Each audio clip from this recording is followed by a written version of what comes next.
Annyeong Army! Welcome to another episode of 7 Minutes Euphoria. Abandon Army Podcast! Nagbabalik! With the same outfit. With the same outfit. So do. Just look, don't judge. Yeah, so this is the second episode for our season 4. Halaan nyo, naka-season 4 na kami. Yes. And the song is I Need You. I Need You, girl. So, flashback tayo. Flashback. Dahil Because I Need You is a very important song sa Bangtan. It was their first music show win. Yes. And also yun din yung parang nag-mark ng start ng HYYH era, which is magta 10 years na agad. yeah, so Agad. actually, Yes. Season 4 will be for the era. For that For the specific HYYH era. era. Yes. Mayang Yongwa in Korean. And the most beautiful The most moment beautiful moment in our in life life. in English. Pero parang most beautiful moment, pero malulungkot yung mga song. Oo. Diba? Feeling ko, yung HYYH nila parang High it was school painful sila pero na. it was beautiful. Parang ganun yung kanila. And malalaman naman natin yun as we go along each Yes. song na part nung era na yun. But for now, let's focus on I Need You. Yes. Yes. So, ano ba ang question? Ang question natin today ay, wala naman akong maiaambag. Charing. Ang question natin today ay, how do we lose ourselves in the name of love? Meron, love as fun. Ah, okay. Okay. Pwede. Yung toxic love pa. Parang hindi ko rin, Kasing level. hindi ko rin ginagawa. Kailangan kasi talaga mapera kapag sasay. Kaya Diba? wala kami masyado. Wala Pera. sa pwede daw. Fun lang kami. Fun lang. Yung rich na. Dilulu fan lang pala. Delulu fan. Marami kaming delulus pero wala kaming Funds. Pagsasing, Walang funds. Walang funds. Yun. pagsasing that may fun. Funds. Yan. Hello, mga Dilulu. Shout out. Anyway, so wait, question, how do we lose ourselves in the name of love? Yes. Gusto niyo isang mess pero ako nag-anyways? Gusto niyo ba yun? May counter. May counter. Ako feeling ko ako muna sasagot. Kasi Sige, yung si Jen akin, na, ano, si Jen. lighter muna. Pupunta Okay, tayo sa okay. darker side. Kasi sabi nga, di ba, most to beautiful. arms. Oo, yes. Love to arms. Oo. Kasi di ba, most beautiful moment in time, high school era sila nito. Yes. So, kumbaga, nandun pa yung nagsistart ka na alamin ano ba yung love and everything. Kasi So, transitioning from yung schoolboy, kasi yung una, yung sinundan ng era, di ba, schoolboy sila. Yes. Middle So, school. Parang gano'n. Ito, pakalig Ito, siya ng ano konti. nito out of, basta paglabas, basta, hindi na siya. out of adolescence na hindi laro yung iniisip. Ngayon, going to more on relationship na. emotional, Yes. sometimes darker emotions. Correct. Yun. So, yung akin, feeling ko, how do I lose myself in terms of love? Ano tawag dito? Kasi nasa ano ako ngayon, happy crush era. Happy Crush era. Pero kung meron tayong mga anong tawag doon? Yung mga avid watchers, nasubaybayan niyo siguro. Parang kung saan-saan na yung ano ko, love era ko ngayon. Patalon-talon Oo, yung- nung nakaraan dating, ngayon na happy crush na lang ulit. Ayun. Pero hindi, nandun ako sa happy crush era na parang after a long time talaga na wala kang relationship, feeling ko, bumalik ako sa pagiging high school or college na you get attracted to someone na nandyan Fun, basta ganyan. Kilig, Oo, fun, kilig. tamang kilig lang. Nagbibigay sa'yo ng kilig. Tapos doon ko na-realize, sabi ko, after a long time, ang tagal ko na walang binibigyan ng love language ko or something. And then someone came along na tamang crush lang. Alam niyo yun, doon ko na-feel na sabi ko, nagbabago pala ako as a person kapag ka interested ako or ano ba, may pinapakitaan ako ng love na personally tamad ako. Sa bahay. Tamad po ako. Sumisipag siya pag crush. Maalam naman ako. Namomotivate ka. Yes. Basta, Sabi ko, oh my God. Pag may ngayon- crush ka. Ngayon ko lang na-experience na, even though before naman din, na parang sabi ko, nagkakaroon ako ng acts of service na hindi ko naman talaga normally Di ba yung love ginagawa. language mo?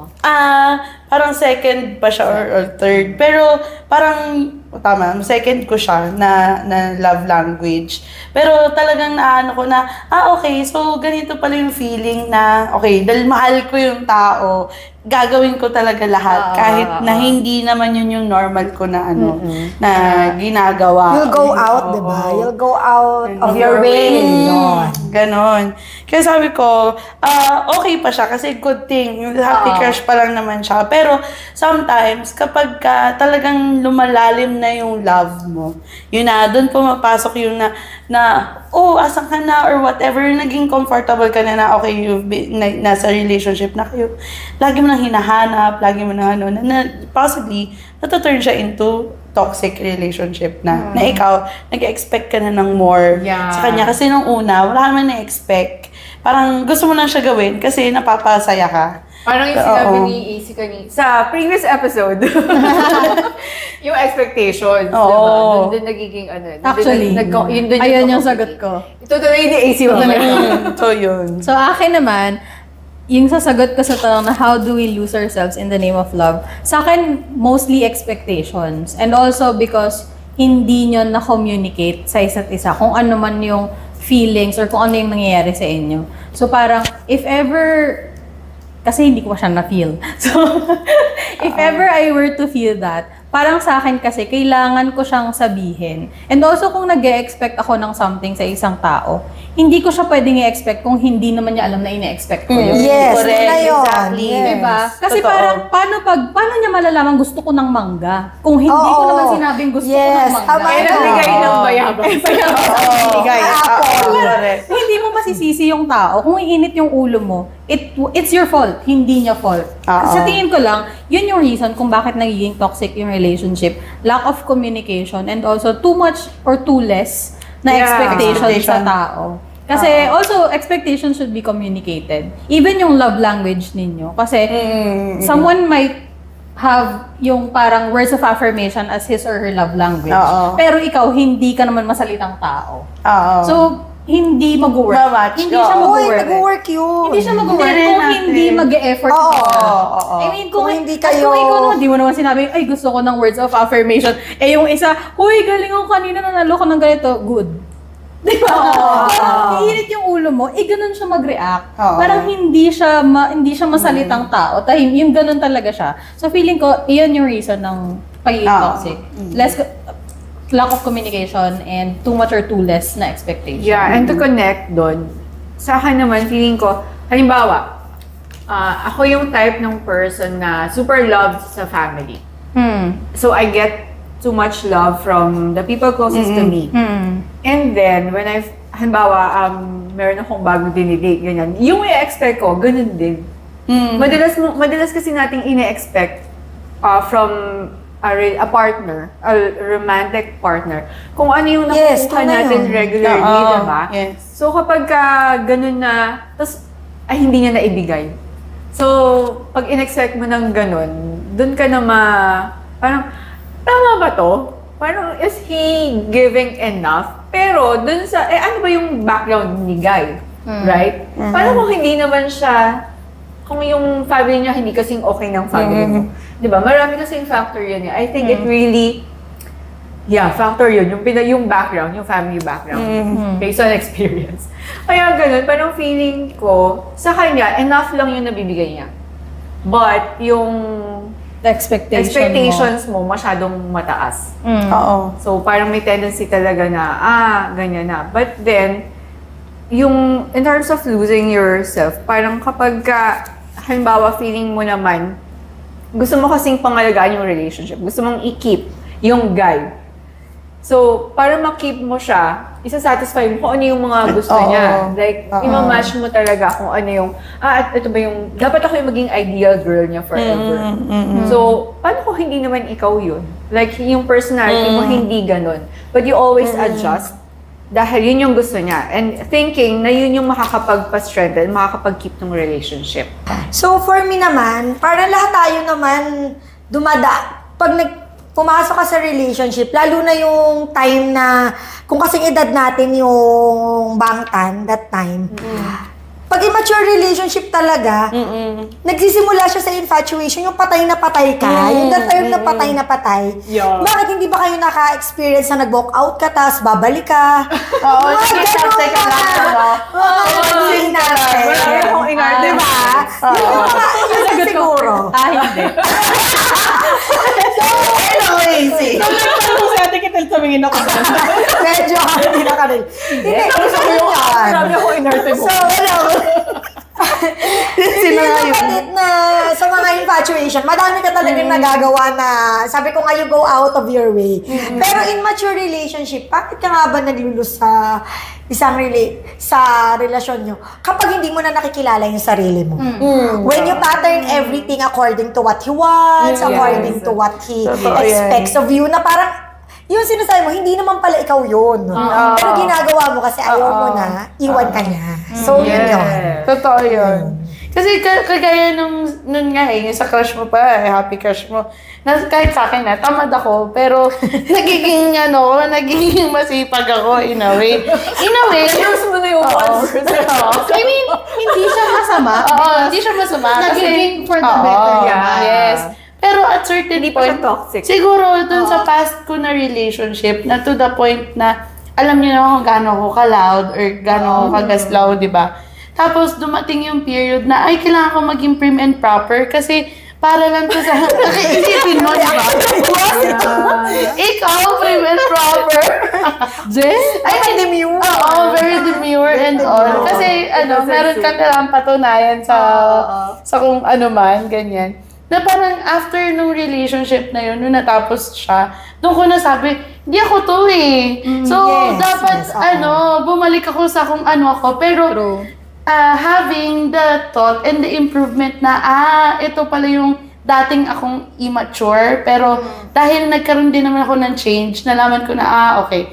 Alam ko na kung kailan ako dapat maging ganito, kailan ako dapat maging magastaw, kailan ako maging ganun. So, in a way, naging siya sa akin, parang nakilala ko yung sarili ko na mag-improve din ako kahit papano. So, parang kung dati na lagi, saan ka na, chat, ganyan.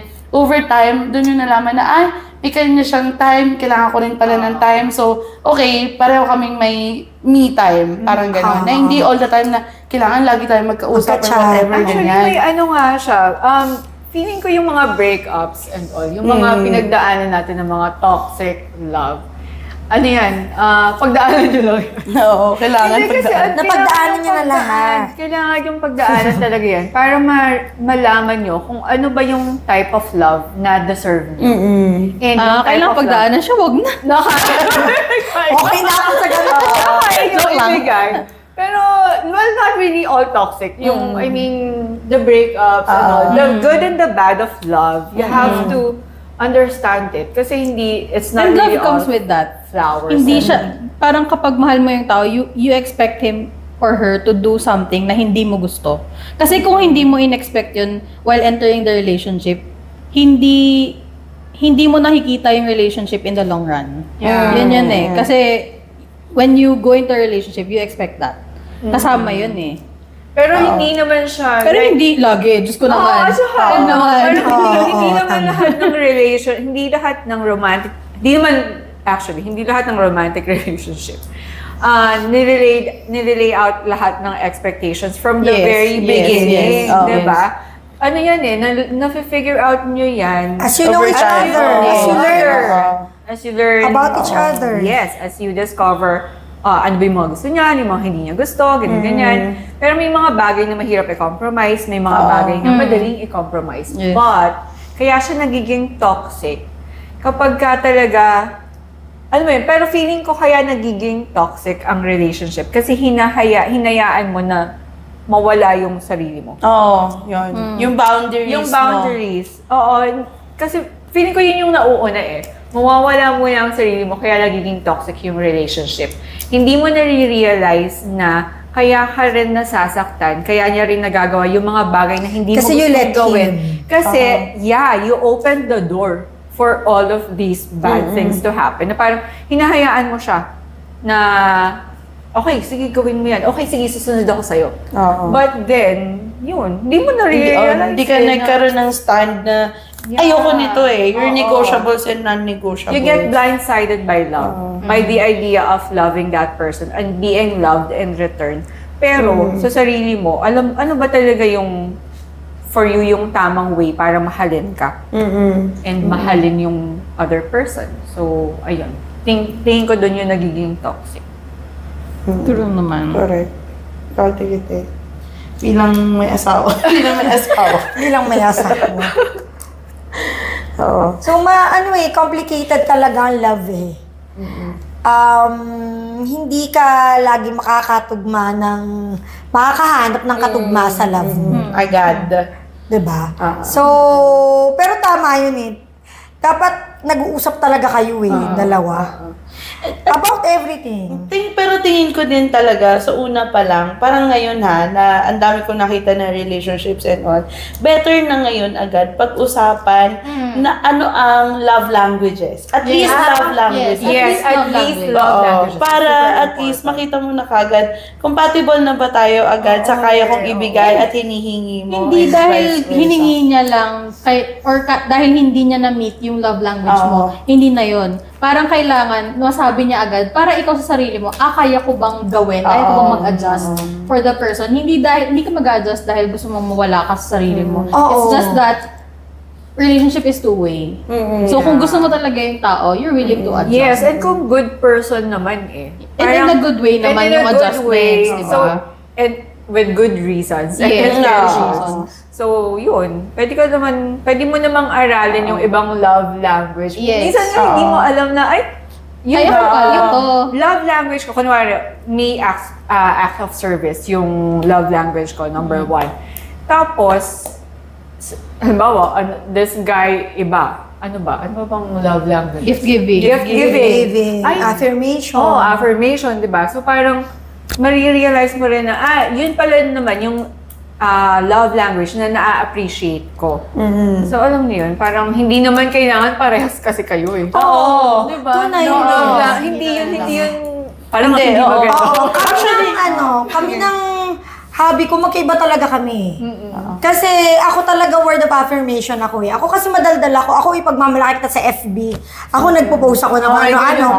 Pero siya, hindi talaga. Talaga sabi ko, hindi mo ba ako babatiin ng birthday ko, sweetie?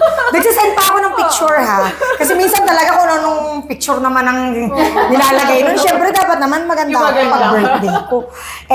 Ganun talaga siya kasi siya. Tapos laging ang caption niya nakakatawa. Hindi talaga sweet. Mga ganun siya.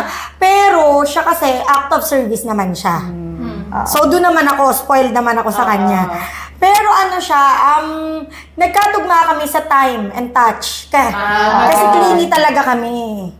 Oo. So kami, tsaka time, yung gusto namin lagi magkasama kami. Kahit magpapavulcanize. At hindi siya Ganon, date, oo. diba? Basta lagi kami magkasama, nakakasawa din. Lagi mo dapat magkasama, no? De, charot lang ako. Kasi mag-asawa na kayo. Kaya nag-asawa. Wala exit. May time na nadaan talaga yung eldest namin, yung 10-year-old ko, sabi niya talaga, you really like each other. Kasi lagi kami magkatabi. Minsan naka-ano pa rin ako sa kanya, nakakalong. Kasi ang tangkad na asawa, diba, 5'10". Tapos ako 4'11". Tapos ang liit ko, mukha talaga akong bunsong anak. So sabi ko, oo nga no. Doon kami nagkasundo naman. Maganda nga yun na hindi siya match. I mean, hindi parehas. Tapos nagko-compliment. Kasi ako naman kasi, as a word of affirmation, kaya din siguro yun ng love language ko kasi confident ako sa sarili ko. Okay lang din niya ako sabihan na maganda ako, okay lang din niya ako sabihin ano. Kasi alam ko maganda ako. Yung ganun ako. Totoo naman. Meron ako sa isang ang napakasawa niya siya romantic. Nagpagupit ako, nagpakulay ako, hindi niya talaga minsan napapansin. Pero hindi siya big deal sa akin. Kasi ako, bahala ka, di ko naman ito ginawa para sa'yo. Parang ganun ako. Kaya siguro, hindi rin kami nag-aaway talaga. Kasi wala akong ina-expect sa kanya. Correct. Ganon. Yun nga, kaya feeling ko dapat talaga yung sa love language is receiving and your giving matches kahit pa paano or complements each other. Yun. True. And friends din. Ewan ko kung naniniwala kayo, pero iba din kasi kapag nagsimula kayo ng friends. Kasi siguro, pag magkaibigan kayo, lahat alam nyo na eh. Nakaisip ako, wait lang, di kami friends. Joke lang. Kaya maging friends. Hindi kami pwede. Hygiene. Dito kasi ako nakatingin. Tapos doon yung diretso. Joke ko, hindi tayo friends. Hindi kami friends ni JK. Wait lang. For my takeaway dito sa ano na to is that, pagka talagang nagmahal ka, sometimes you don't see any boundaries or your limitations, lalo na kung you're really into that person. Magbabago at magbabago ka talaga. Pero sometimes, yun nga, you have to remind yourself talaga kung hanggang saan yung magiging limitation at magiging baliw ka na ba after. Ganon. Para lang, okay naman siya in a way, pero hanggat kaya, wag ka nang magpakabaliw. Pero just take everything as parang improvement of yourself. Kaysa naman na yung sisirain mo at uubusin mo talaga yung sarili mo. True. Ganon. Yun yung aking takeaway dito. For me, feeling ko, ayun nga kasi you really get, a lot of times we get blinded by love. And yung idea na, love should be this, love should be that, ganyan. Pero for me, ang pinaka-important talaga, para maiwasan nyo yung toxic love, kailangan kilala mo yung sarili mo. And you really care for yourself and you respect yourself na enough for you to know kapag ka nadi-disrespect ka. Kasi a lot of times, yung respect din kasi nawawala kapag ka toxic na masyado yung relationship. And you don't really, alam mo yun, hindi mo na, dahil nga yun nga yung boundaries, diba? Ang dami ng boundaries na, actually wala nang boundaries sa mga relationships madalas. Kapag feeling mo kasi, pag akala alam nung other person, okay lang sa'yo. So, yan. Pero kung hindi mo nga kino-communicate, again, edi, walang mangyayari. Maghuhulaan lang kayo forever and you will always expect something na hindi naman alam ng other person. Na yun pala yung need mo or yun pala yung gusto mo. So, yeah.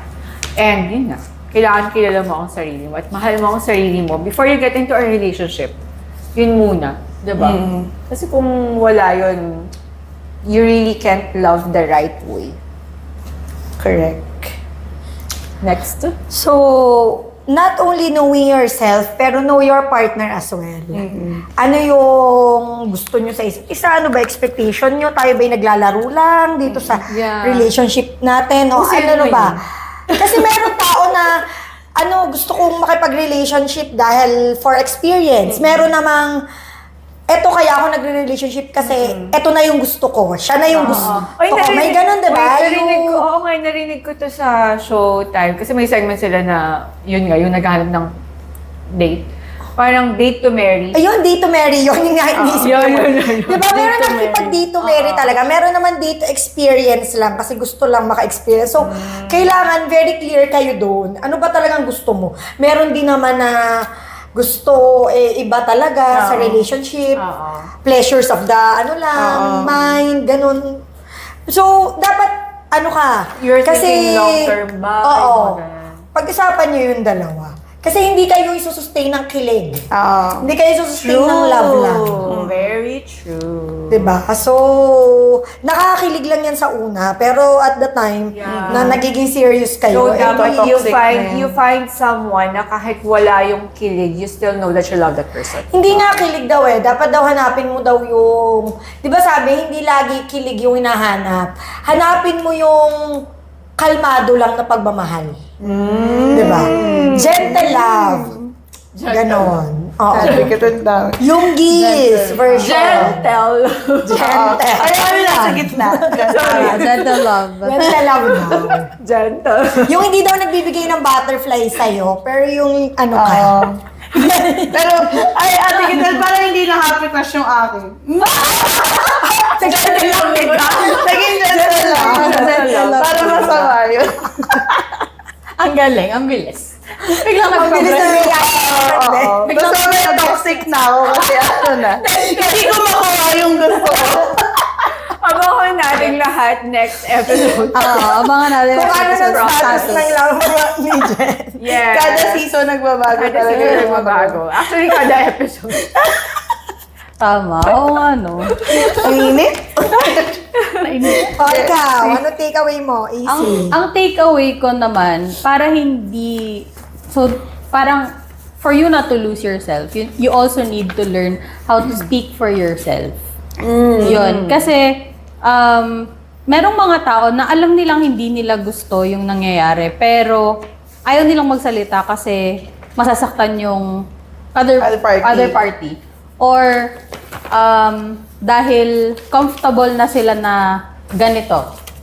So parang if ever you're in a relationship na hindi mo masabi yung gusto mong sabihin, it's not a relationship anymore para sa akin. Parang ano na lang siya. It's a routine. Routine na lang siya na nandun ka kasi nandyan ka na.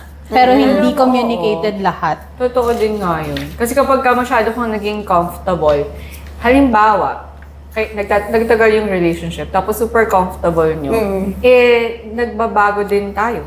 Oo. Diba? So, Parang sa'yo kasi, kung halimbawa ganun yung relationship, nagiging routine na lang siya na, kasama ko siya kasi matagal naman na kami. Oo, yun na yun. O parang ang love nga pag tagal, parang tututbrush na lang. Ay, ginagawa mo kasi alam mo dapat, alam mo siya mo na ano, gawin. pero without thinking. Ganun, naging ganun talaga yung love. no-brainer.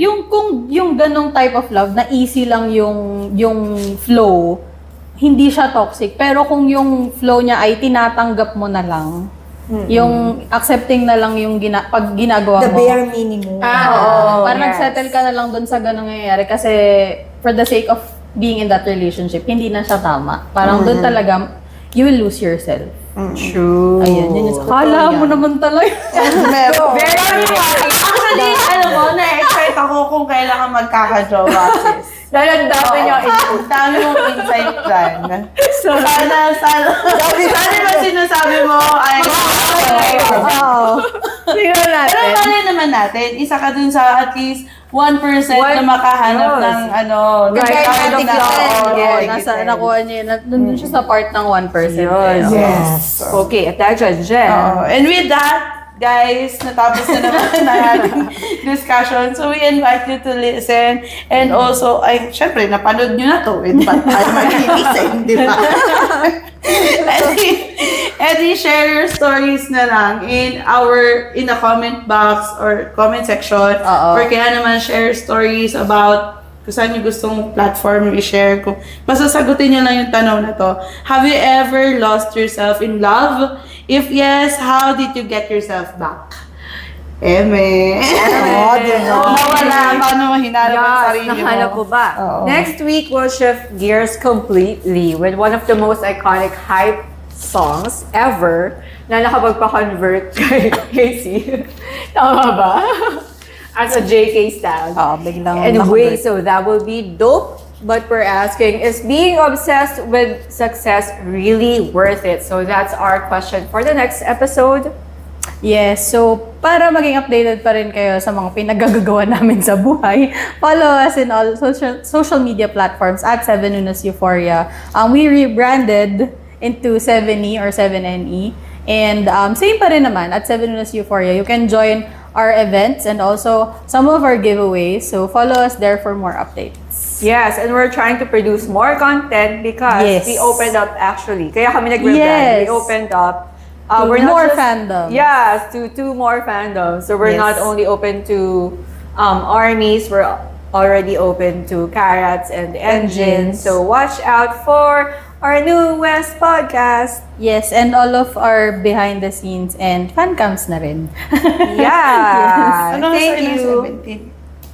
17? Gumagano. 17. Ganto? Nakalimutan ko Basta na. yun. Yes. Okay. Thank you, Army, for joining us. This has been Diane, August D, Mrs. Jin. And Jen, Miss... nagkaroon na rin ako ng Miss. Kim Sok Jen. Kitel, Ninang ng Tikuk. AC. Wala pa rin Hindi na yun. Catch us again on another episode of 7 Unos Euphoria. Abandon Army Podcast! Bye-bye! Bye!